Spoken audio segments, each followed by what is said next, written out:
Shalom, shalom, shalom. This is Brother Mawar coming to you again out in the highway and the byway, bringing on this gospel, this truth, to edify the hopefully lack of Yahshua, the Israel, so-called blacks, Americans, and Latinos, and also to warn the 2/3 of our people about the impending judgment coming to Great Babylon, America, and that they should repent and turn to the Lord, Yahweh Ba'Shem Yahweh Shai, who the word ignorantly called God and Jesus, and also to let our enemies know that the Lord, Yahweh Ba'Shem Yahweh Shai, has not forgotten what you have done through his children, us so-called blacks and Americans and Latinos, and he's going to judge you very harshly, starting with Esau for what you have done to the children of Israel. But before we get started here, let's turn to the east, give all glory and honor to Yahweh Ba'Shem Yahweh Shai Ba'Shem Rakakadash. Double honors and teachers, elders, and apostles of Great Millstone. Likewise, brothers are there below the truth. Faithfully, fearlessly feeding the sheep and tea, brothers and sisters are tuning in. Shalom. So let's get 101 here. First of all, the earth is given into the hands of the wicked. We need to know that who the wicked is. Okay, so there's two characteristics or two nations, okay, that are going to be the forefront of prophecies here in Great Babylon, America, and across this earth. First, you have the Edomites, which is the so-called white people, who's spearheaded by Amalek, okay, or the Amalekites, okay, or what we know in modern day Jewish people, okay, and that's these people here that are ruling, as you see here on this poster right here, okay, these wicked ass people here. So these are the bad guys. So just keep in mind right here. This is Amalek. These are the leaders, okay, of what they know as the free world, okay. These are the bad guys. Okay, and then what you have is the good guys. And the good guys are the 12 tribes of Israel, which you see on this chart right here, which consists of the so-called blacks, the Americans, Latinos, and Hispanics. Okay, and your seed line goes back to Abraham, Isaac, and Jacob. Okay, so right now ruling this earth, okay, is the wicked.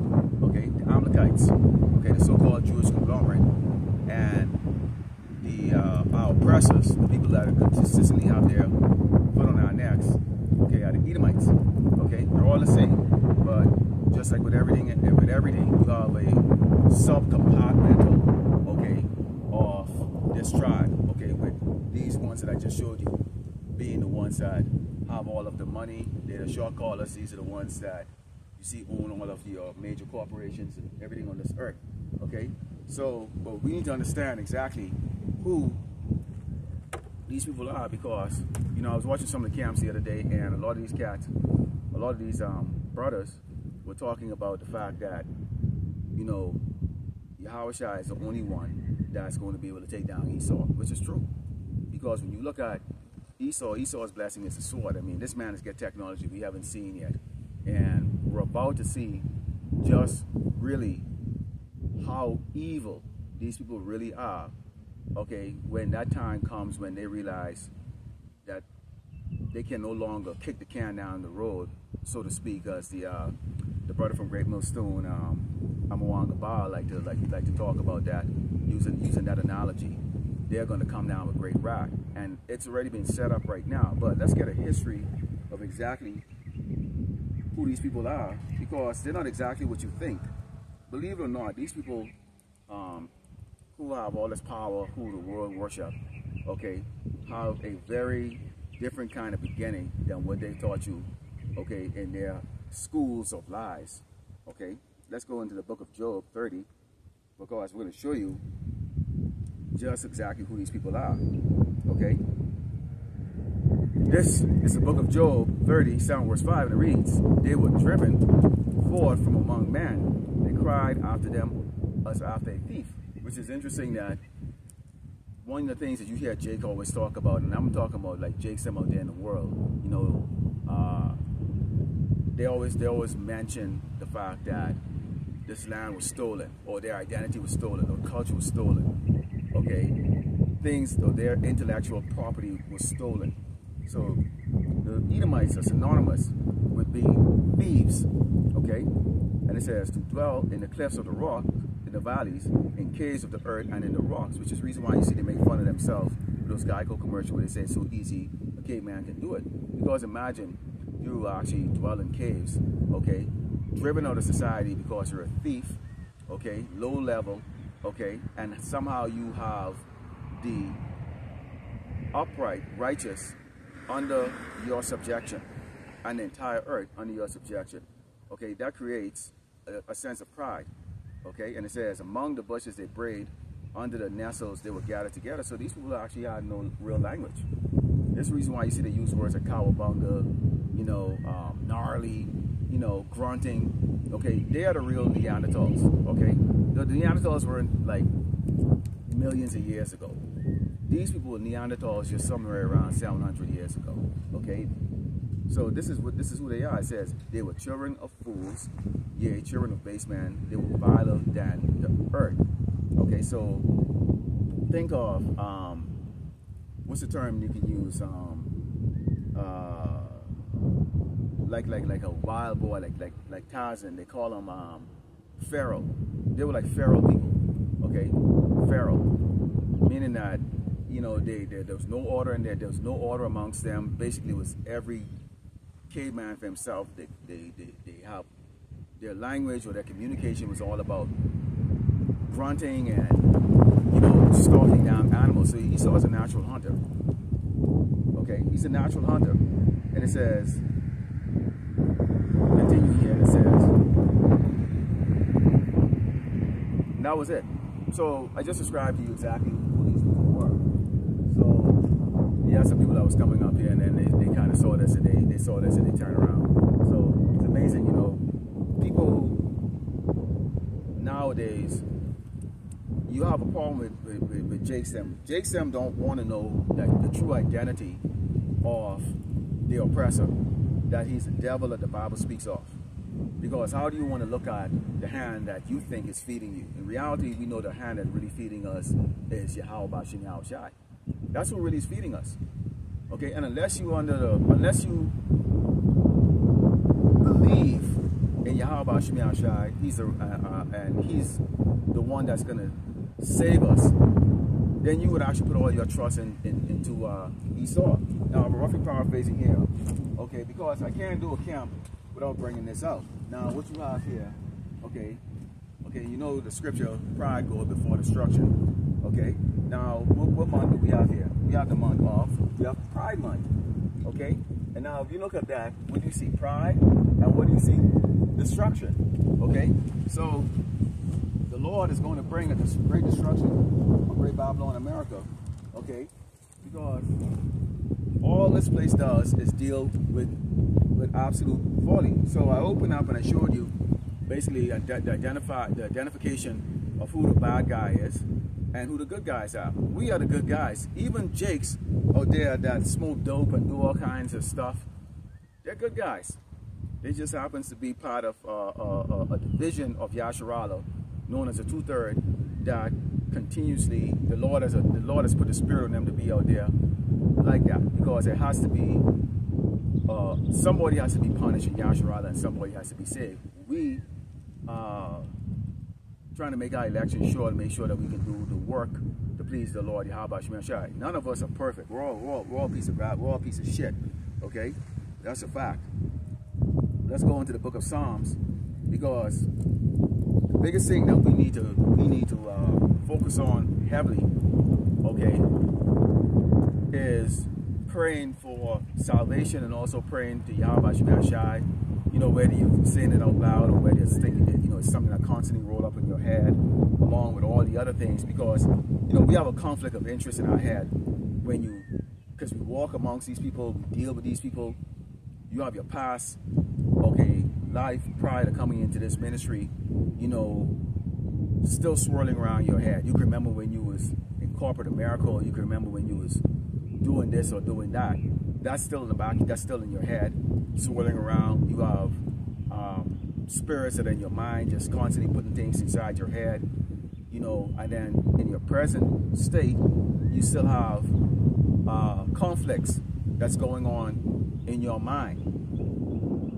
And so we always have to be mindful that we have an enemy, a very dangerous enemy, the so-called white man, Esau the Edomite, okay? A very dangerous enemy that has all of the resources that he was blessed with to do horrible things on this earth. Let's go into the book of Psalms, because you cannot save yourself.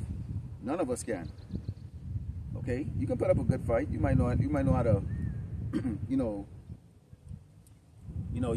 know jungle warfare. You might know urban warfare. You might know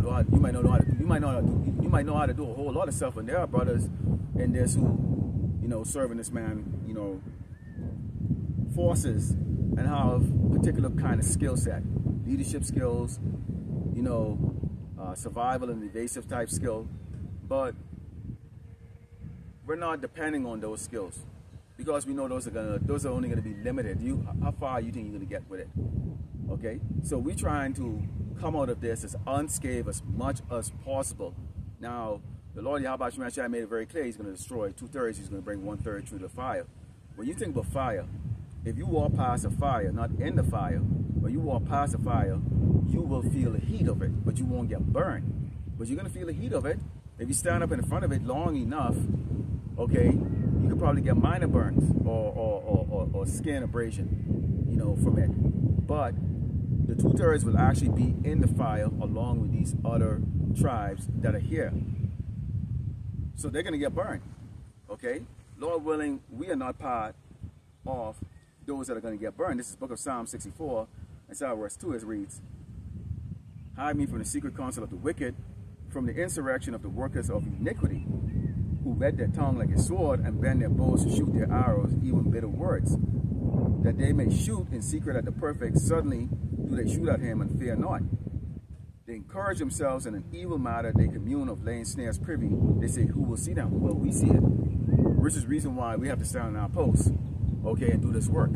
Now, an interesting video that the Elder Apostle Ramla brought out was that some would leave their posts, and he went in details about, the people, the brothers who might have a or seem to have a good relationship right now with each other in their camps, and, hey, you bring the bears over here, you have a little party and all that stuff, and then when the time comes, the rough time comes, you're going to see a division, you're going to see betrayal, you're going to see anger, and it possibly could even probably get violent amongst certain camps, among, guys who thought that they were brothers like that, because you have a different time of changing. The Lord knows exactly who's doing what, okay? So we're going to see how that goes. Okay, so you have here the privy setup snares, okay? You have Pride Month. Some people think that they can just go participate in it, but they can say to themselves, oh, I'm not gay. I just like the parade, or I just like to look at it. No, I don't like to look at it. It's disgusting. It's absolutely fucking disgusting, all right? And pretty much when you look at how the world has been polluted by Esau the Edomite, the so-called white man, you can barely breathe, okay, without having a cough, phlegm and dust out of your nose, and you have all kinds of issues that's going on. Now we know they got something called the bird flu, which they claim like one person in Mexico got it now, so they want to, they're contemplating on another lockdown, and that's a whole different lesson when we can go into, I can go into, because it's not going to go like the way they want it, which is probably it's probably going to go the way they want it, okay? But when you're talking about 4 years later from the last lie that they brought out, these people are now, they understand like, okay, it's all bullshit, okay? And especially these Edomites who lost their business as a result of lockdown and closed down. And a lot of these fast food chain that you see closing down, those are individuals who own those. Those are on the corporate level. So when you think of, they say Rubio's closed down, I think like 50 stores in Southern California. Those are individually who own that, like families. You might have like a business partner, okay? Because I remember, probably was roughly around about 13 years ago, me and some other guys was going to go get go do franchising in Dunkin' Donuts. We were going to do franchising, okay? And I didn't go along with it because I didn't see where the return on investment was going to be, worth it for me to go into it. But that will show you there's an individual or individuals who own these franchises that you see around the place. So when these franchises close down, it's not only impacting the workers, but it's also impacting the owners. because they're really in debt, you know, from the money that they had to borrow from the bank. A lot of time you're not having a return on investment. It looks like you are, you know, but you're not. So when they have to close those down, okay, they're left with, you know, they have to liquidate and then, you know, go file, you know, chapter 13 or chapter 12, you know, to get out of it. And then probably try to reestablish, or most of the time they don't reestablish. We know right now we're in that season where once, you know, you fall, you're not going to get back up. This ain't like the past, like how it was. Now Esau has done a whole lot of things with the minds of the whole entire earth, but in particular with the tribe of Israel. Because when you poor, you are more susceptible to fall for scams, and you are more susceptible to fall for lies. Because you want to be accepted. You want something that you can't have. And this is where our people are right now. They can't believe in this, and they can't believe in the prophets out here saying, look, you know, we're many gods, okay, in this flesh that can die, okay, because we're sinful. But there's an inheritance that's going to come to all of us that's going to be immortality and riches beyond. You can't, our mind is too small right now, or incapable of even conjuring up an image of how great of a wealth we're going to have in the kingdom of heaven, okay? And you're still going to be here on this earth, breathing the air, walking amongst these nations. These people are going to regenerate, okay? No more wars, so you're going to have a population expansion, and the earth is probably a hell of a lot bigger than Esau has been putting in his geography book. Hell of a lot bigger, okay? A lot more resources than he's put. And those resources are going to be discovered because guess what? During that 1,000 years of slavery, Esau is going to be building the kingdom. He's going to be cleaning up all this stuff. He's going to discover gold, so much gold. Okay, remember our city is going to be streets of translucent gold. He's going to discover so much gold it's going to make Fort Knox look like a Cracker Jack box, man. Okay, because they could be working, boy. Okay, day and night. And it says,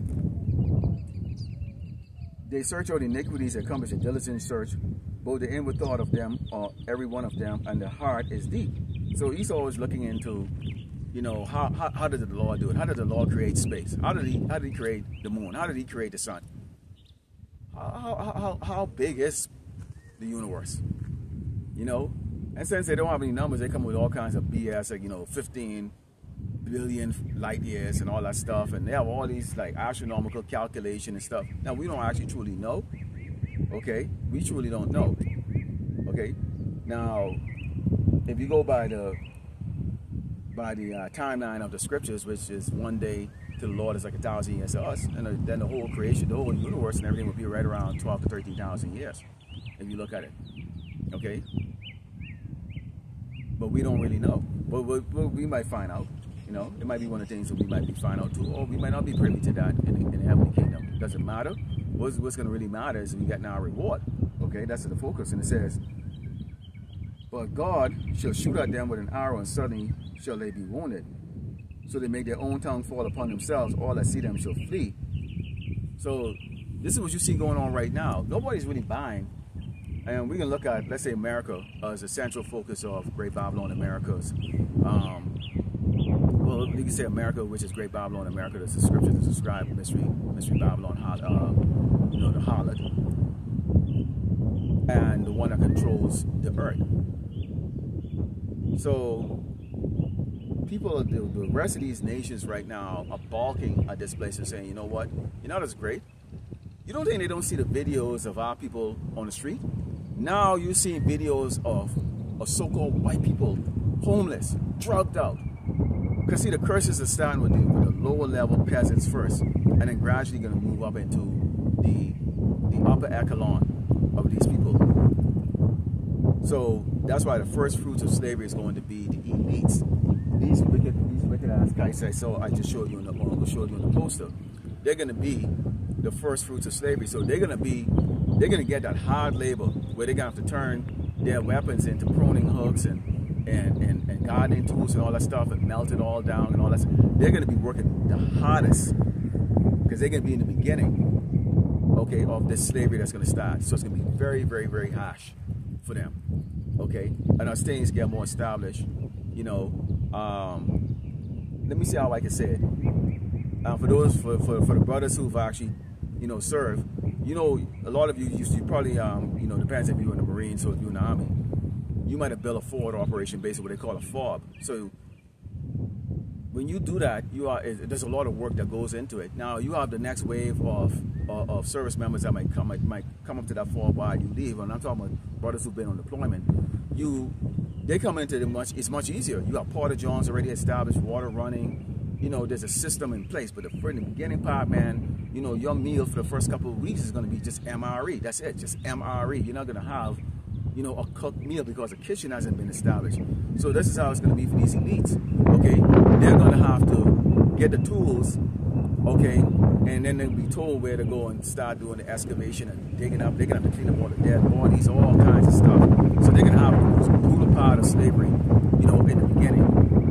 And then as the other people start to regenerate, they're born into it, they're born into slavery like that, they will have an established system, you know, of slavery. And this is how it was for us. When we was coming across that boat over here, when they brought us over here, I mean, it was brutal for the Jakes who came here in the beginning part like that, because you really had to clear the land first, then plant the cotton and the other things that Esau was using, tobacco and all those other things that Esau was using to get wealthy off.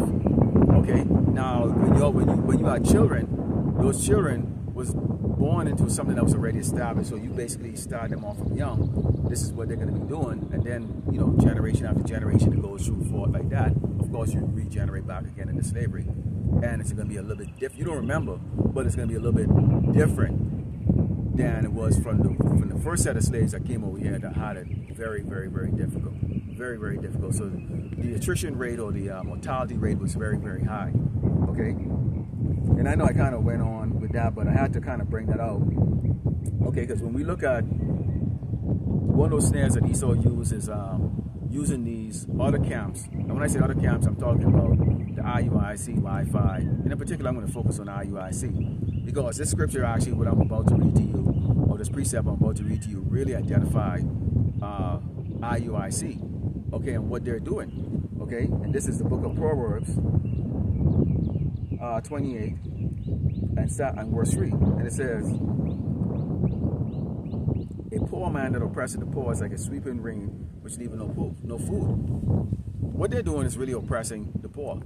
Because when you are stealing from your brothers and sisters through deception, okay, giving them false name, okay, of our Malak, giving them the false name, okay, of our power, which is Yahweh Shimi Shai, okay, and glorifying and continuously exalting the enemy's made-up deity, okay, that's you oppressing our people. You're also leading them to death, okay, and they're offended, and the only thing that they can come up with is, well, you know, you bunch of broke-ass guys, you're not doing anything for the community, you're not building schools and all the other stuff. So basically what you're saying is you're looking to, you're in a place that's going to be destroyed.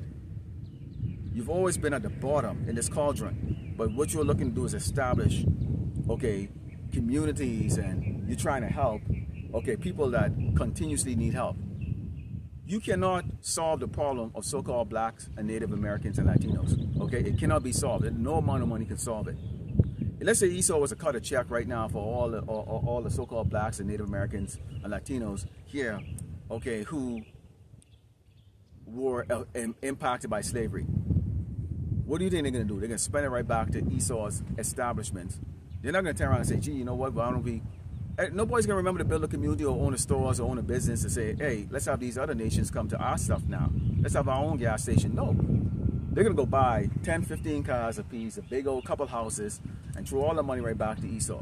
Okay? Because wealth is not good for a niggard, man. This is not our place for wealth. By the time when we get into the heavenly kingdom, the Lord is going to transform us in such a way that we would understand and appreciate things and know what things is all about.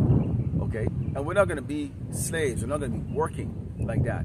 Okay? You're going to have men who are going to be priests for 144,000, and then you're going to have, everybody's going to have a particular task. Our job is going to be to be a light in the world, to teach these nations. You got to, Esau's polluted this entire earth. So these people need to learn righteousness. They need to learn righteousness. Okay? This ain't gonna be about no selfishness. This is not about being selfish. Okay? So this is the reason why you see the Lord has set up man right now who's gonna take the reign, who's gonna be the watchman of Yasharala, to go there and go do it. And this is about humility, man. See, what IUIC don't understand is this. Not because brothers don't brag about what they got or what they accomplish in the world, or what they accomplish, what they have, or what the Lord Yahweh Shemeshah has blessed them with, doesn't mean that you're a wonga-bomb, broke-ass person. This isn't about what I got. This ain't about whose pecker is the biggest. This is about doing the work, okay, of the Lord Yahweh Shemeshah. This ain't about me. This ain't about you. This ain't let's be friends or bosom buddy or whatever. Come over to my house and can drink some. This ain't about none of that stuff. This is about going on the highways and the byway and edifying the elect. You can't be selfish in this. And this is what they are. And this is they're oppressing the poor, because really what they're doing is really they're handing back the people that they're trying to save right back into the hands of the wicked man, Esau, the so-called white man. And that makes these men very grievous, you know. And me personally, I always hope the Lord judge their monkey ass. And I'm talking about the ones that are really intentionally doing it. Obviously, you know, there are those in there that may come out of that. When I came into, when I found out I was a Hebrew Israelite, it was really through IUIC. And I was watching them, and you know, the same particular guy that's actually accusing, you know, Great Millstone of whatever the hell it is, and I can't remember the name of that dude. I was watching him one time, and I could see the pride on this dude's face, and he is the most. Nate is proud, but this guy takes it to the next level. The one that your brother's been doing the videos on, okay, he takes it to the next level. And it was then that I stopped watching them. Okay, and I go, okay, this is a crock of bullshit, man. And then I just stopped watching. I stopped watching Hebrew Israelites altogether. I go, it's a waste of fucking time, man. You know, it's a waste of this a crock of bullshit, man. It's a bunch of niggas and shit. Okay, see, that's my mentality in that respect, like that. A couple of weeks later, the Lord, you know, controlled me and had me click on to a Great Millstone live. And the first one I saw was the group that was called, that's known as Mysteries of the Kingdom, the trilogy. Okay, the group out there in Alabama, led by the brother Amaran. Okay, that was the first Great Millstone. And when I heard it the first time around, heard how the message, you know, that great fear that comes into you, you know, the fear of the Lord. And I knew I was watching him, and I had never heard the name Yahweh Shemeshah before. And I go, what is that? You know, it caught my spirit. So that was what I was really meant, and here I am today. So because of the teaching of these brothers and their diligent work, they created a man that's going to go out in the highway and the byway.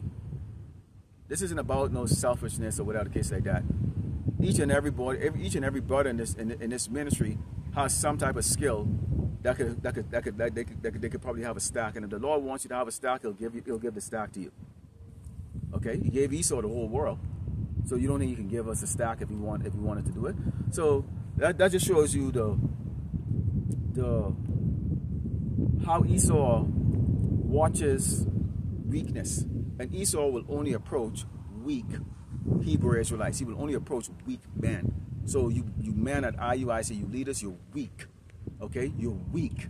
That's why Esau approached you, because Esau only approached weak men. He takes advantages of the weak.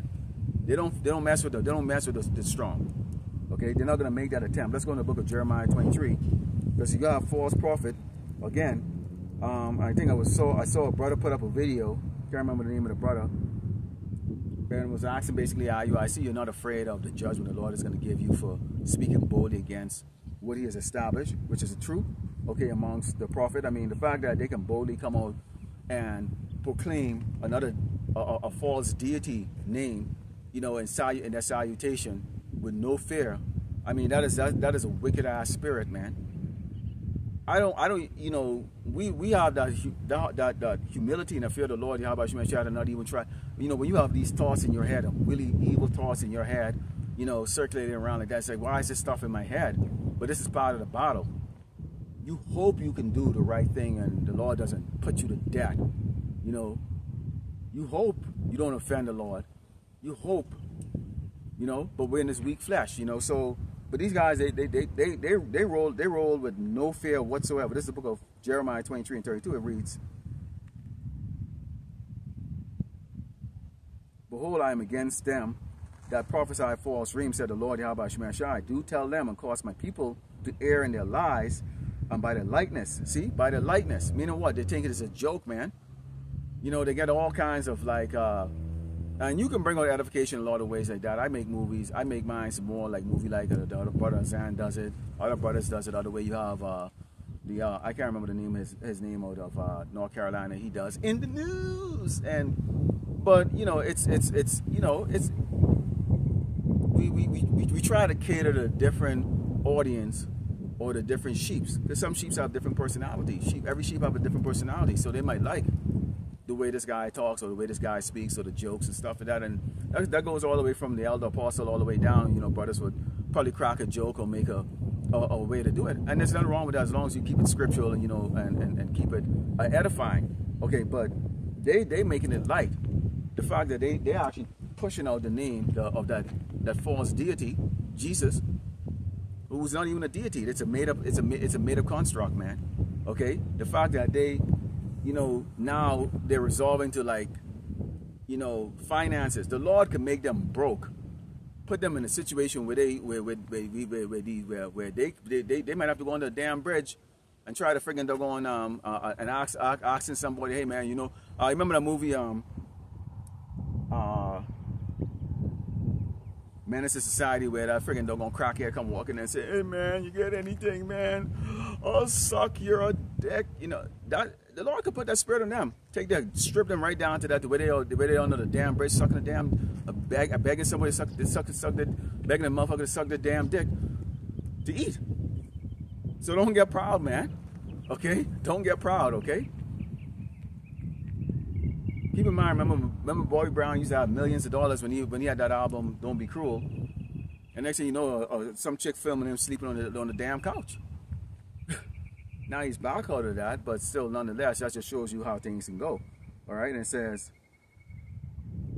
yet I send them not, nor commanded them, therefore they shall not profit this people at all, said the Lord Yahweh Shemashai. So you're not profiting the people. You're not a prophet, and you're not profiting the people.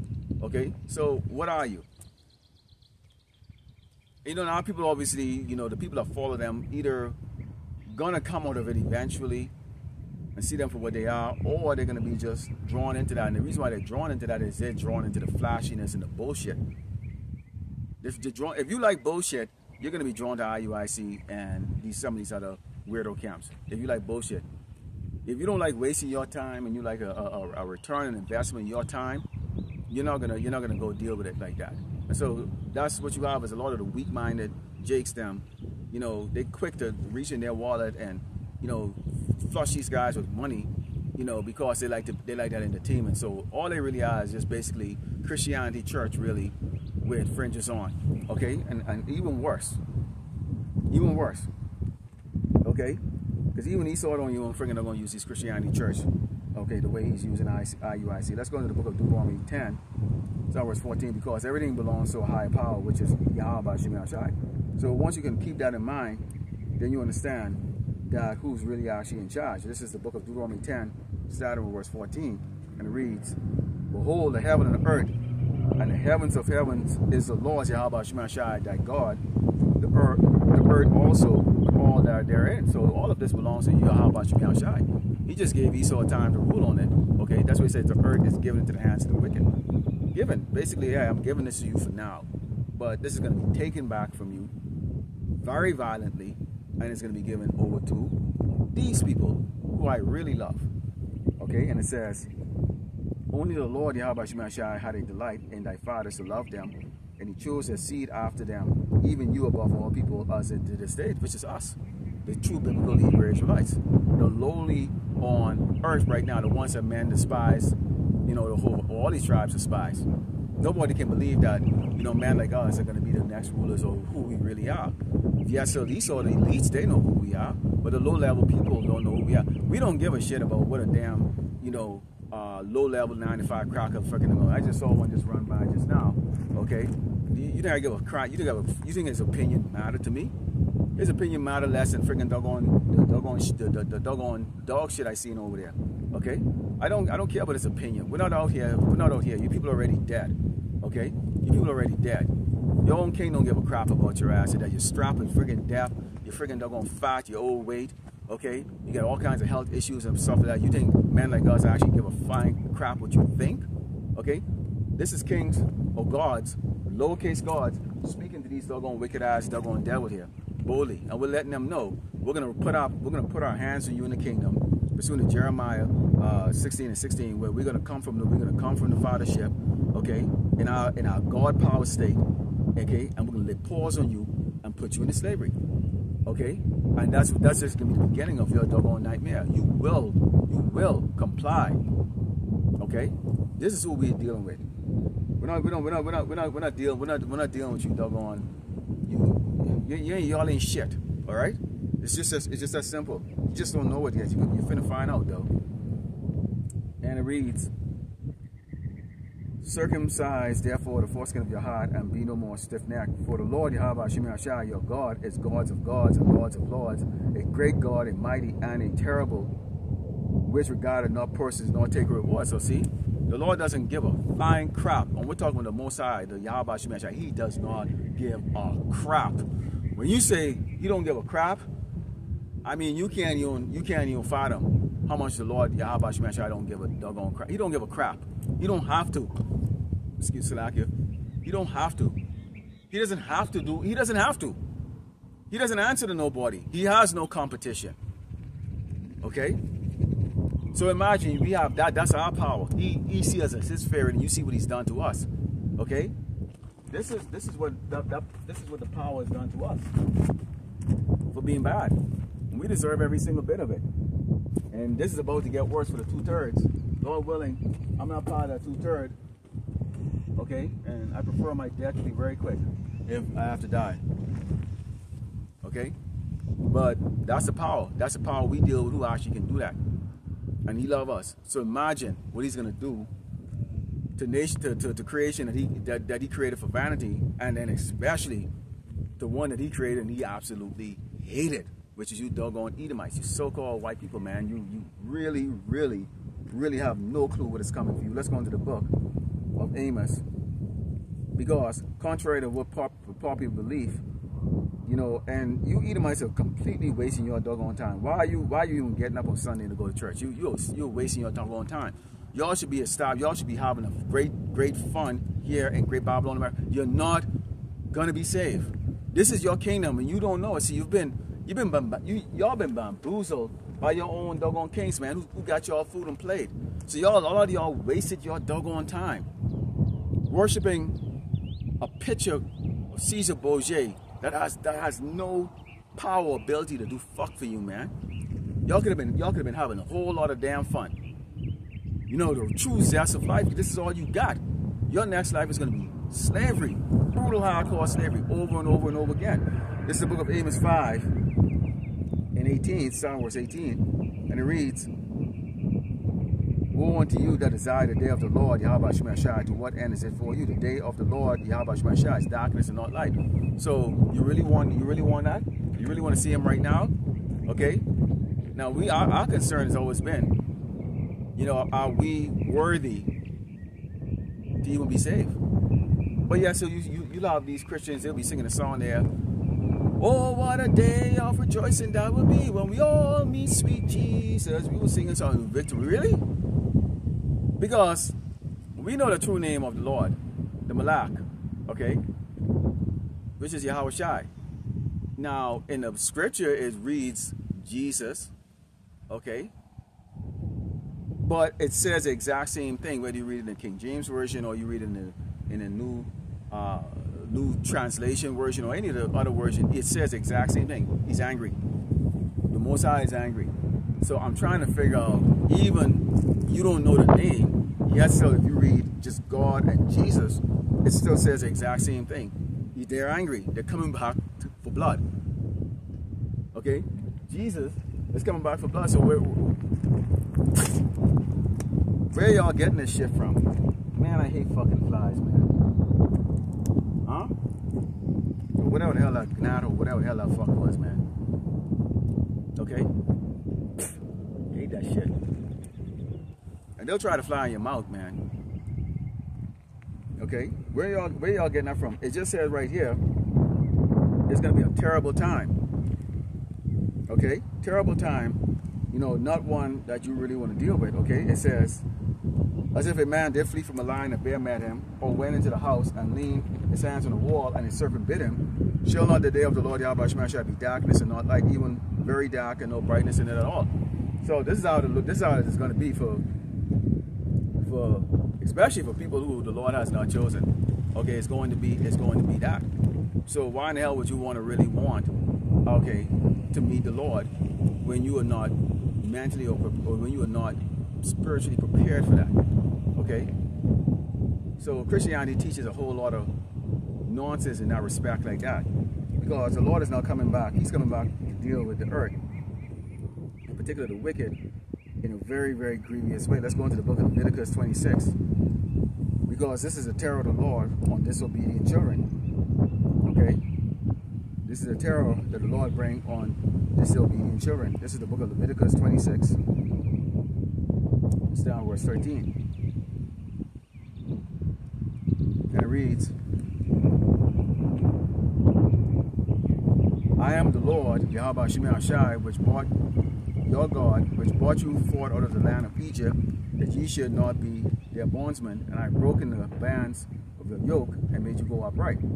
But if you will not hearken unto me, and will not do all these commandments, but if ye shall despise my statutes, of your soul abhor my judgment, so that you will not do all my commandments, but that you break my covenant, I also will do this unto you. I will even appoint you over to terror, consumption, and a burning ague that shall consume the eyes and cause sorrow of fire, and ye shall sow your seed and wing, for your enemies shall eat it. So this is what the Lord is doing to the wicked children of Israel. Okay, this is what he's doing because of the commandments and the statutes that were broken. Okay, so he's made it very clear. He was the one that brought you out of bondage. He was the one that brought you out of Egypt. We are back in spiritual Sodom and Egypt right now. You know, this is sodomy month. Okay, they call it Pride Month. Okay, and this place is known as spiritual Egypt. Okay, because it's slavery. And this is what you see we are in right now. Whether you want to believe it or not, if you want to walk around with great pride and think, well, I'm not a slave. Yes, you are a doggone slave. You get up and you go work, right? You pay taxes, you're a damn slave. Okay, and that goes out to you so-called blacks and Americans and Latinos. Okay, so what the hell you got to be proud of if you're the poor, okay, and decrepit?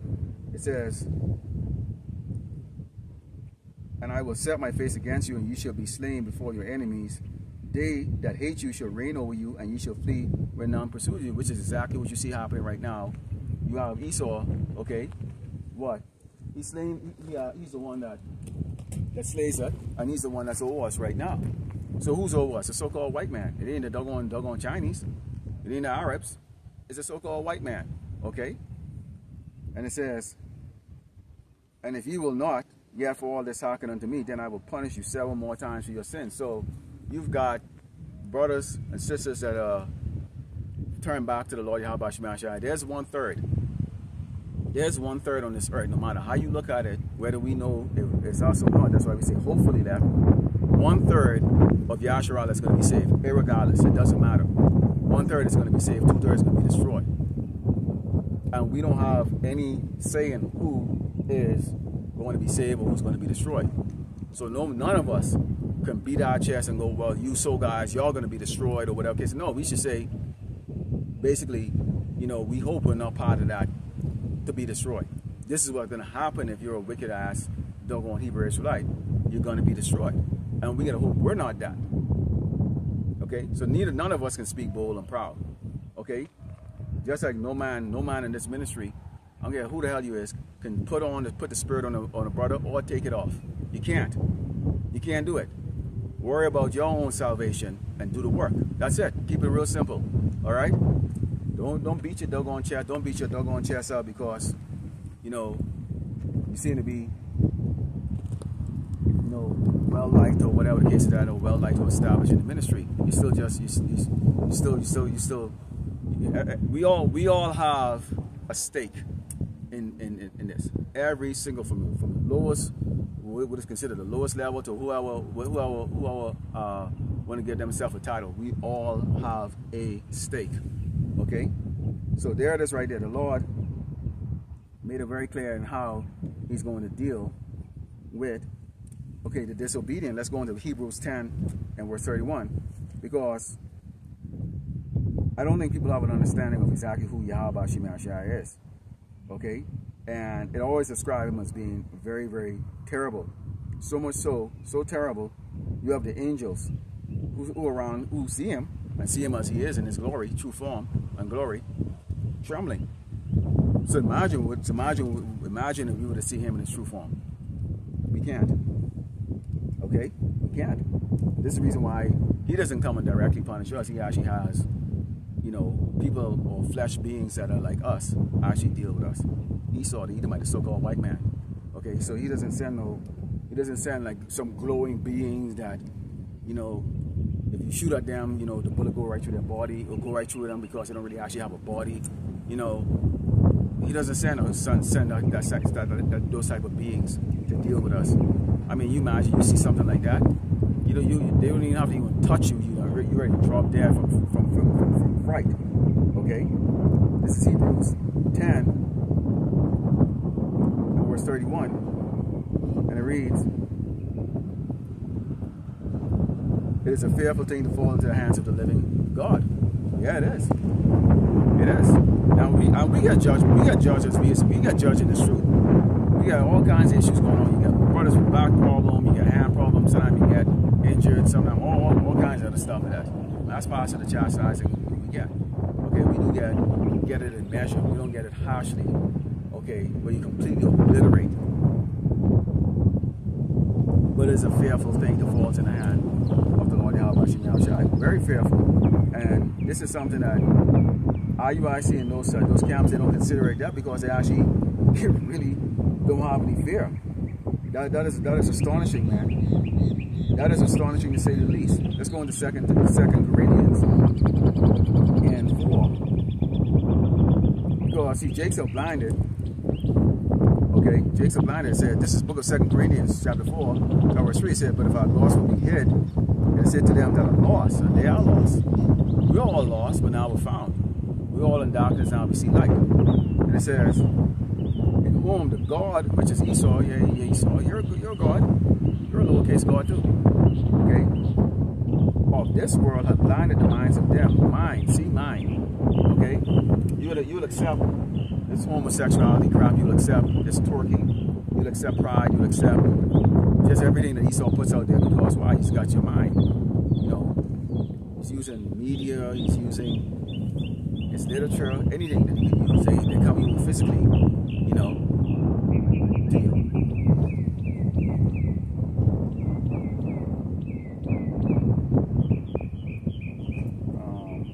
Slovakia. They kind of disappear here. "In whom the God of this world hath blinded the minds of them which believe not, lest the light of the glorious gospel of Mashiach, who is the image of power, shall shine upon them." So they don't want it. They don't even desire it. They really don't. They really don't even inquire on it. Okay, when we go into the book of Revelation 14, this is the impending fall of Great Babylon America. Because you cannot be in this ministry and not have in the back of your mind or constantly that this is going to come to an end one day. One day you're going to wake up and hear it's a financial collapse. No more food. People are killing each other. Or you might get up in the news. It's kind of like the so-called 9/11 tragedy. When I woke up, my girlfriend at that time came home from work. She was working third shift. Came home and said, you see the news?" I go, "What?" She turned on the television, and there it was right there. We're seeing planes crashing into buildings and all that stuff. Something you had never seen before. Okay? Something you had never seen before. So likewise, manner, we might see something take place here that we had never seen before. The financial collapse. It could be thousands getting deleted. You know, it could be a dirty bomb going off. It could be all kinds of stuff. You know, going off. Thousands dead. They have the helicopter flying around. It's making news all day, all night. Russia might shoot off attack nuke on one of those cities out in Europe, or one of these places in America might get hit.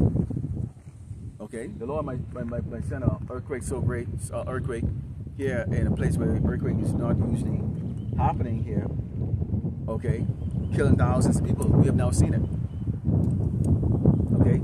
let's go to Revelation 14, verse 6. It says, "And I saw another angel fly in the midst of heaven, having the everlasting gospel to preach unto them that dwell on the earth, and to every nation and kindred and tongue and people, saying with a loud voice, Fear God, and give glory to him, for the hour of his judgment is come, and worship him that made heaven and earth and the sea and the foundations of water." So you see this warning is going across the earth. And how is this warning going across the earth? Okay? Through these edification you see the brothers are putting up on YouTube and on these other different platforms, and also scientifically.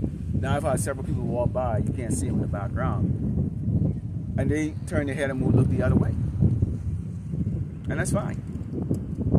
See, the Lord set it up in such a way, slap here, that people that look like me, okay, often reviewed or often disregarded and looked down upon. And nobody gives a crap. See, nobody gives a crap if you're equal to them in the status in society or whatever case that is. The fact is, all they see is what Esau put in their head.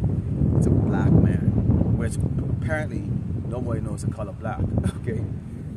And nor do I give a shit, okay? I really don't, because we already know when the time comes, when Jacob's trouble comes, when the whole time comes, they're going to be looking for prophets in the street. The same man that they would despise, they can expect you to somehow turn into doggone King Kong and rescue their ass and save them and take your last bit of food and feed their whole family and be kind and good. And that's not going to happen. Alright? That is not going to happen. I always ask for the Spirit from the Lord, Yahweh Shemashai, to put it on to me, to be a mean motherfucker. I want that kind of spirit in my ass. I really do. Okay? If you're catching hell, you deserve exactly what the fuck you're getting. That's how I see it. Alright? Figure it the fuck out. See, that's how they look down on us right now. They can be sticking correct, they can be awkward and proud, but then they can be the same ones who see them get justice. It says, "There followed another angel saying, Babylon is fallen, a great city, because she made all nations drink of the wine of the wrath of her fornication. And the third angel followed them, saying with a loud voice, If any man worship the beast in his image, receive his mark in his forehead or in his hand, the same shall drink of the wine of the wrath of God, which is poured out without mixture, and he shall have no mercy into the cup of his indignation. He shall be tormented with fire and brimstone in the presence of the holy angels and in the presence of the Lamb." So you get to watch. Okay? These proud ass people burning that lake of fire, going through torment. Okay? And we know the end is not going to come just suddenly like that. It's going to be over a period of time. You know, there's going to be a lot of hardship. Okay? People, and that's a whole different camp lesson, a whole different lesson, which brothers bring it up all the time. And for those of you watching up to this point, you can go to Akiam.com and you can see a lot of brothers' lessons up there. I either share it or I actually upload it up there. Okay, but it's a platform that actually is gaining traction across the earth. Okay, no commercial, no nothing else, nothing on it that is going to distract you from getting this gospel and getting this truth. Okay, so let's go into the book of Revelation 18. Because when you go into the book of Revelation 18, you have a place that is spiritually and morally fallen, and physically it's going to be falling. Okay, so this is the book of Revelation 18, and starting with verse 1, and it reads, "And after these things I saw another angel come down from heaven, having great power, and earth was lightened with his glory. And he cried mightily with a strong voice, saying, Babylon the great is fallen, and is become the habitation of devils, and the hole of every foul spirit, and the cage of every unclean and hateful bird. For all nations have drunk of the wine of the wrath of her fornication, and the kings of the earth have committed fornication with her, and the merchants of the earth are waxed rich through the abundance of her delicacy." So we already know America is that place that does a lot of importing, not much of exporting. The only thing that America exports really is wickedness. Okay, suddenly you get these nations that in any other time would have chopped off a faggot's head, but right now they have their own faggot section or faggot culture right now. Okay, you get a bunch of closet faggots. Okay, Saudi Arabia, all these other places where normally that would have been dealt with by them. Okay, but you have that. So that's what the Great Babylon America establishes. If you want to share in the real richness. You want to be part of the G7 or G20 or whatever the hell they have, and sit at a table, shake hands with the short callers, okay, or the ones that they set up as short callers, okay, meaning the leaders of Great Bible America, the presidents and so forth, okay. You have to do what? You have to corrupt your society. You have to degrade the morale. Whatever type of morale you have set up, a system of morality you have set up, you have to degrade it in order to benefit from being the Great Bible in America. That's what the lamentations for. Because Jason don't believe that we are in perilous times right now, which means what? We are haunted, okay? This is the thing that you deal with up here. It's not so much of the wind, but it's what's blowing in the wind. The Lord of the dust and the breeze. You're blowing in. So it's in my nostril. I know later on I'm going to probably get all kind of sickish. But this is what you deal with. You know, coming out here. And this is an unusually windy year. Last year it wasn't as windy around this time. But this year is unusually windy. I mean, it's been very windy since February. Every day. It's just like wind, wind, wind, wind, wind, wind, wind, wind. And out here it's very dusty because there's a city. There's a town, El Paso. And it's just this dirt everywhere. You gotta constantly clean. It's crazy. It's crazy. So you all know that dirt also carries a lot of pathogens inside of it. You know, so this is Lamentations 4. It's hours 18.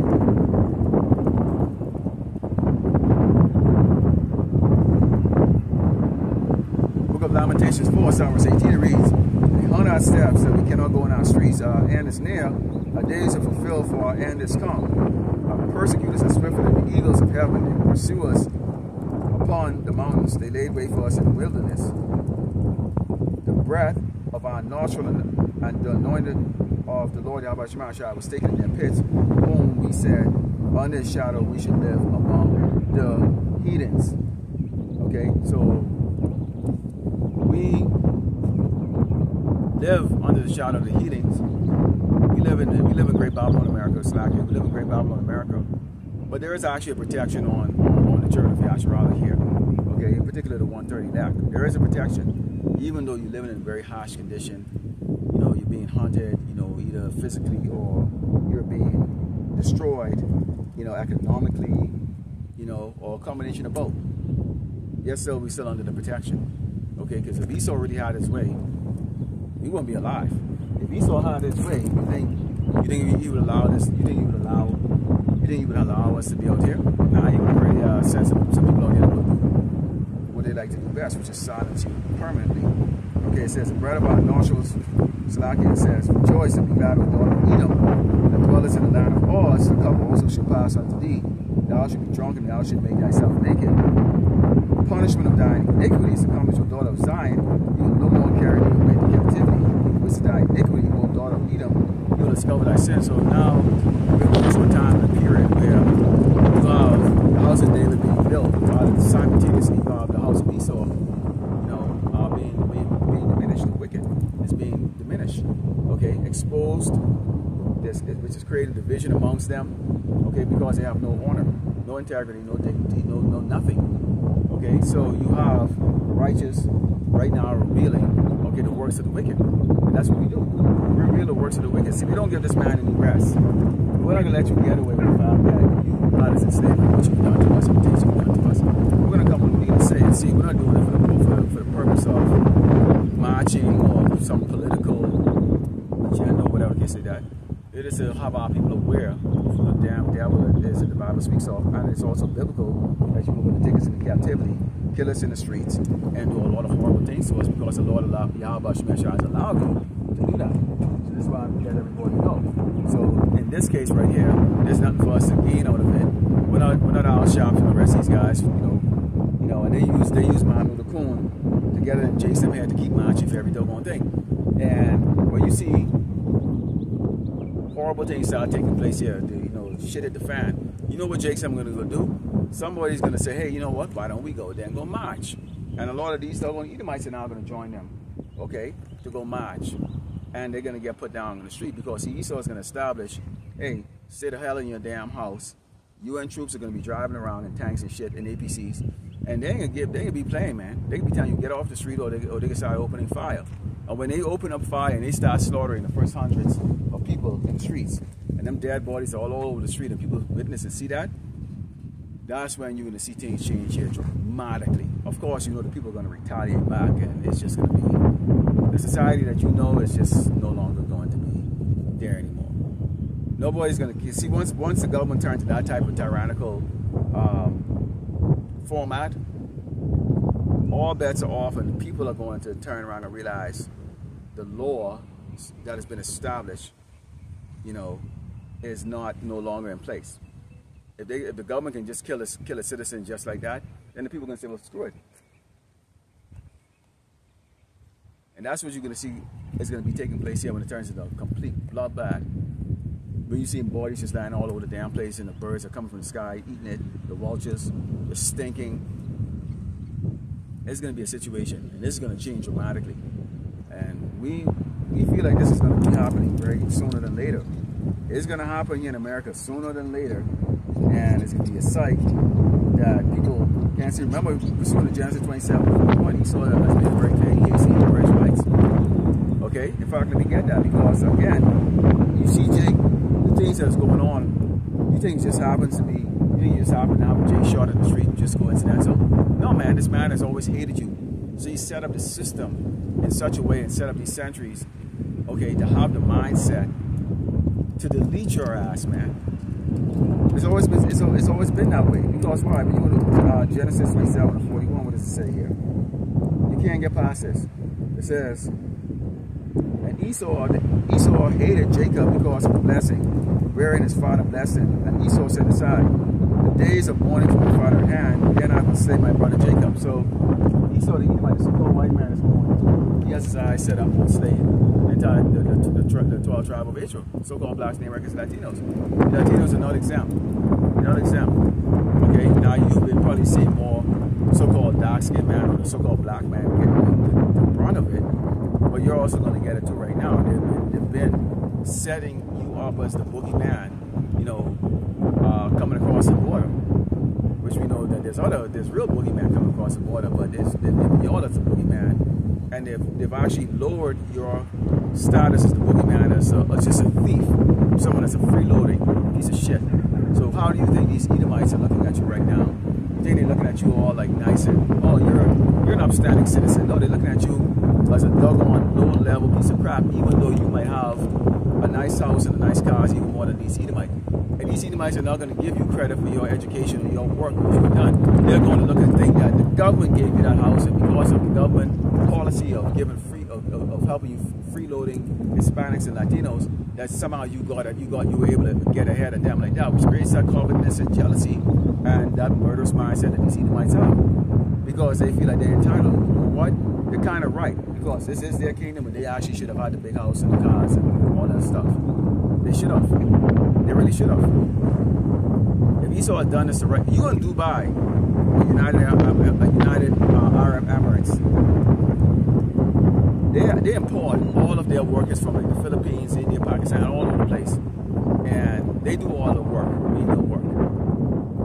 Their citizens do the upper level work like that. They don't get their fingers dirty and stuff like that. They get to go in the front of the line. They get everything is catered towards the citizen of the United Emirates. It's next to impossible to become a citizen or get like a citizenship there. Next to impossible. Absolutely impossible. That's how they deal with it. That's how Esau should have had it established for the Edomites.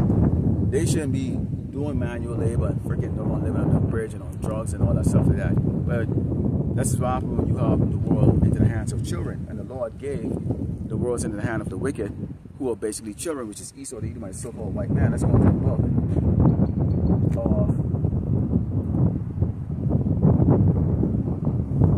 Let's go to the book of Psalms 20. Because Jacob obviously trusts in Esau a lot. Okay, and doesn't matter what we come up to say. You know, if you trust in the devil, you're gonna follow his ways. This is the book of Psalms 20, Psalm 7 says, some trust in chariots, some in horses. Remember the name of the Lord, Yahweh Shemashai, our God. They are brought down and fallen, but we are risen and stand upright. Say, Lord Yahweh Shemashai, that the King hear us when we call. So there it is right there. So see, they're being let down while being lifted up. Wow. This is really crazy, man. All well, it's all in my head. I don't get too much of it in my nose. Okay, so go in the book of Job, because you can see that Esau kingdom, I like to call it kingdom, is going to be destroyed. Okay, this is Job 3 and 19, Psalms 19 and reads, Egypt should be a desolation, Edom should be a desolate wilderness, for the violence against the children because they are shed in the land. Now, think about that. It gives you what the judgment is going to be, and it also tells you why they get the judgment.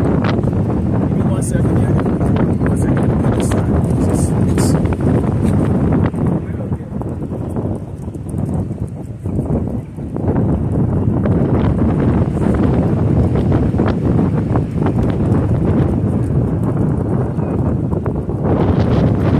It's windy season was supposed to end.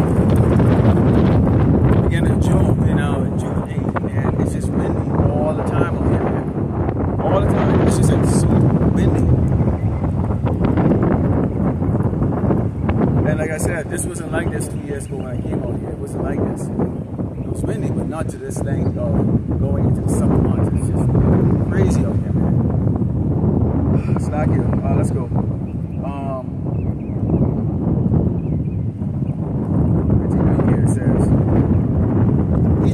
So it tells you Egypt is going to be desolation destroyed. And it tells you why. Because it shed blood. Whose blood it shed? Us, so-called blacks, Americans, and Latinos. And it says, but Judah shall dwell forever, Jerusalem from generation to generation. For I will cleanse their blood, and I have not cleansed. The Lord, Yahweh Shemashai, dwell in his eyes. So he deals with us.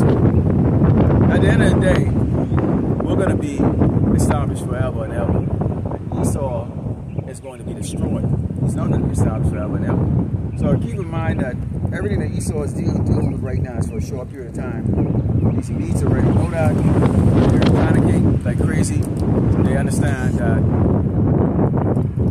they're going to have to make that move. They're going to have to destroy the current system right now, which is going to cause their people to have to suffer. The Edomites. And these Edomites are not going to take it lightly. They're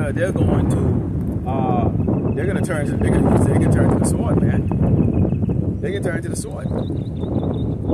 So they're trying to figure out how they can do this, so that there's actual something is in place for them to actually rule over. And there'll be no point if there's actually nobody. There'll be no point. You can't have fun being cruel if you don't have subjects or people who you can be cruel to. Okay? Like I think it was the brother Amaran who came and said, Esau needs us. Okay? They need so-called blacks, Americans, and Latinos. You need somebody to pick on. A bully needs somebody to pick on, and especially people that can actually take it. Okay? They need somebody they can beat on. They need somebody to look down on. They would not be considered great if they didn't have us. We make the so-called white man look good. We make the so-called white man look good. Okay? Us meaning we make them look good. They need us. Okay? Let's go on to Jeremiah 49, because Esau falls and Yahushua is going to come in such a glorious manner that is going to scare the absolute bejeebus, or scare the shit out of these doggone Edomites. Jeremiah 49 gives you an idea of what this would look like. Starting with verse 21. It's the book of Jeremiah 49:21. It reads, the earth is moved at the noise of their fall, and the cry of the noise thereof was heard in the Red Sea. Behold, he shall come up and fly as the eagle and spread his wings over Basra. And on that day shall the heart of the mighty man of Edom be at the heart of a woman in her pangs. It's going to be a horrible time. It's going to be a horrible time. Lord willing, we get to see it. Because really the desires of the elect, or the hopefully elect, is that we really want to see Esau's fall. We want to see Yahushua come and build this place and destroy this place. We want to see it on the TV screen. Okay? We also want to be sitting on the chariots and actually looking down and seeing this lake of fire, seeing the judgment that's going to be coming across the whole entire earth against these other nations once Jacob trouble is over.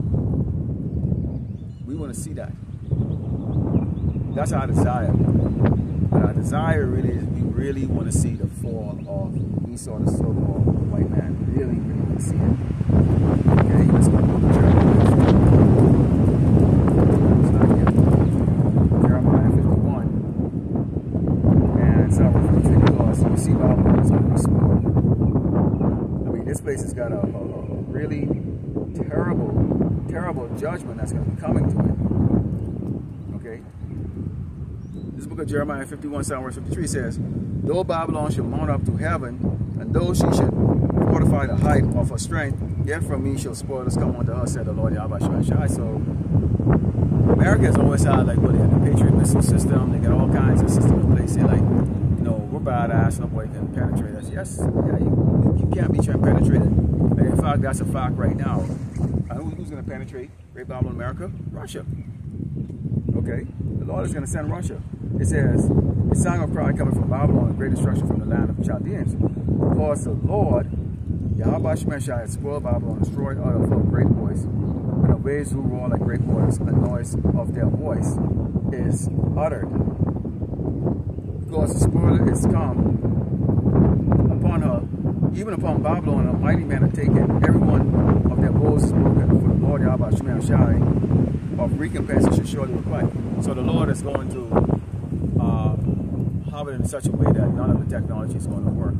Okay, that is used as an offense or even as an offense. Okay, and Great Babylon, America is going to be destroyed from these countries that used to be considered weak. Okay, it's going to be destroyed from countries that used to be considered weak. Now have the ability to penetrate the airspace. Okay, you have a nation just kind of like the ancient Romans who spread their forces and their forces earth because of greed, the loss of power, loss of greed, and establishing themselves like spread themselves like a great big tree, blocking. We always saw use that great big trees, and you actually want to look at it, the great big tree is actually huge. So when it spreads, its leaves, because of the sheer size of it, anything that's underneath it is going to get blocked from the sunlight, and it's going to wither and die eventually. Okay, so this is how Esau is. Esau spread across his earth, around his wither and die. Righteousness is withering and dying across the earth. None of these nations will get the laws of going down, but at least they have some kind of moral standard. That is no longer in place right now because of the filth and ability of Esau to spread himself. And how does Esau spread himself through like a great tree? He uses his media, his Hollywood, okay, set up his embassies and his military presence.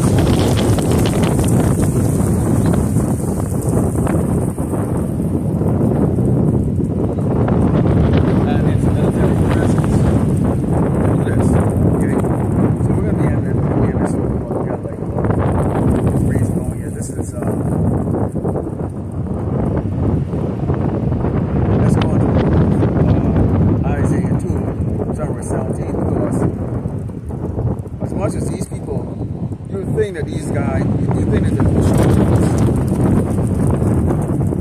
it's powerful to say it's supposed to be 9 things that they would actually be out here, and they would actually stand up for their own kingdom, but they don't. Here's what this reason why you see every time something's going on like that, the first thing they do is they try to get all the leaders down on nuclear-proof planes and underground and all that stuff to hide them. The cowards, man. Why are they going? They push the peasants so they go, hey, go see what's happening over there. I thought the king was supposed to lead from the front. I thought the leader was supposed to lead from the front. Yahushua, when he returns, he's going to be leading from the front. front. You ain't gonna be in the back going, you know what, why don't y'all go see what's going on down on earth right there now. I'll catch up with y'all later. Okay? This is Isaiah 2, verse 17. And it reads, and the loftiness of man shall be bowed down, the haughtiness of man shall be made low, and the Lord Yahweh Shemel Shon, and the Lord Yahweh Shemel Shai alone shall be exalted in that day, and the idols shall utterly abolish, he shall utterly abolish. They shall go into the holes of the rock and into the caves of the earth, for the fear of the Lord Yahweh Shemel Shai, for the glory of his majesty, he arises to shake the earth, shake terribly the earth. In that day man shall cast his idols of silver and his idols of gold, which they made one for himself to worship, to the bulls and to the bats, go into the clefts of the rock, into the tops of the ragged rock, for the fear of the Lord Yahweh Shemel Shai, for the glory of his majesty, and he rises to shake terribly the earth. So they're going in on the ground. This is the reason why you hear it. You don't see it. Think about it. Why is it that you see most of these Edomites on these YouTube channels all over the place, and even Alex Jones and all that, they always talk about prepping and getting bunker and prepping and all this other shit like that. It's because that's naturally their spirit is to go try and dig themselves into a hole, because a caveman to go and hide when trouble really comes around, especially when they're dealing with a power that's greater than them. This is how they typically react. Okay? If the power is weak, they don't do that. But when the power is greater than them, they know that they can't win. They typically go and try to run and hide. Now the Lord is not going to allow Esau to run and hide without a fight. He's actually going to make Esau fight. He's giving Esau some technology that they haven't shown people yet. A lot of things that you're seeing that people report in this UFOs are actually really experimental crafts by Esau flying in the sky that looks like that. Those are the technology, those are the weaponry that they're going to be using to go up against Yahushua when he returns. You could be shocked at these anti-gravity planes and laser shooting planes that Esau has. They're not going to use those in the conventional warfare, because they already know that somewhere during the middle of World War III that the Malak is going to return, and then all these nations are going to have to combine forces to go against him. That's what you're going to see coming out of these caves and all of these things. These special aircrafts that's going to go and try to go fight against Yahushua. And I want to see what these, obviously I want to see what the chariots look like. The brothers want to see it too. I mean, you kind of want to see it in this flesh, you know, because it's just, I know. You know, when we get the new bodies, it's going to be a normal thing. But I definitely want to see it. I really want to see it. I seen one in real life. Really huge one in space. I saw one back in 2018. I couldn't believe my eyes what I saw. I mean, this thing is huge. So I seen it. God showed me.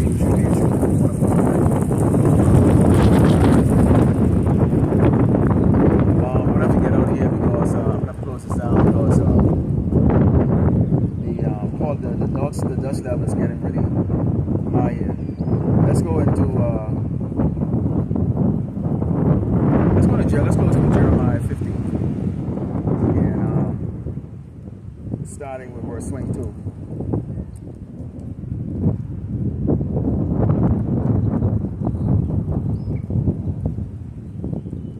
This book of Jeremiah 50, verse 22. It says this: a song of battle is in the land of great destruction.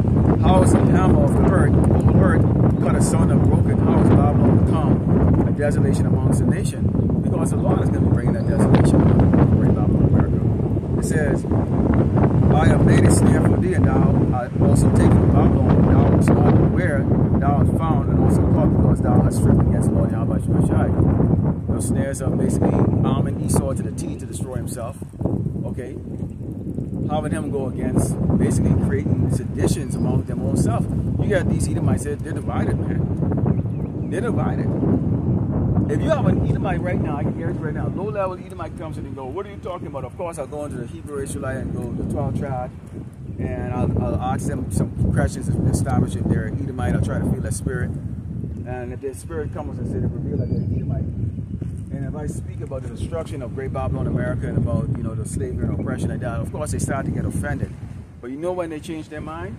As soon as I show them that we're really speaking about these people here, which are these Amalekites, the so-called Jewish people, and all of a sudden They go, yeah, yeah, yeah. See, because the peasant Edomites are always gonna be like, yeah, that's why I'm poor, and that's why things are happening right now, because of these people. Even though those are Edomites too. Okay? Suddenly, because there's a division. See, they're not going to stand and defend these people. They're not going to stand and defend these people. These Edomites are not going to stand up. The poor, struggling Edomite in America is not going to stand up and defend Amalek. They're not. You can always have their mind, have them side and go, okay, as long as you're not talking about, see, because when they hear you say the so-called white man, they thinking I'm white. So you talking to me, and I didn't do anything and all that stuff, and I don't have a part of this and all that stuff, and they get offended. But when you point out the fact that, look, in reality, we're really speaking to these short callers here. Then they start to like listen up and say, oh, like that. It's like, you don't understand, you're part of that tribe, you're gonna perish too. And yes, you are wicked. And the Lord is exactly what you did last night. And you have touched his anointing. Okay, so you're not innocent. Alright? Continue on here. Let's go. Continue on here.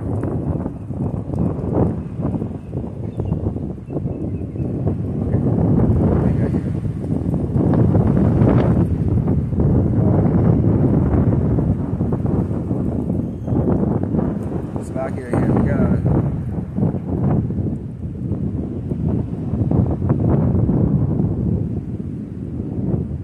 all right.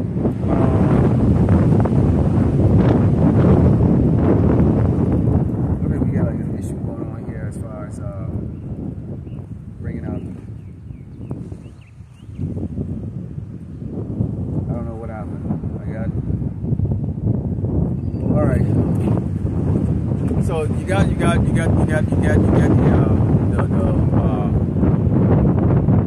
gist of it right there. Okay.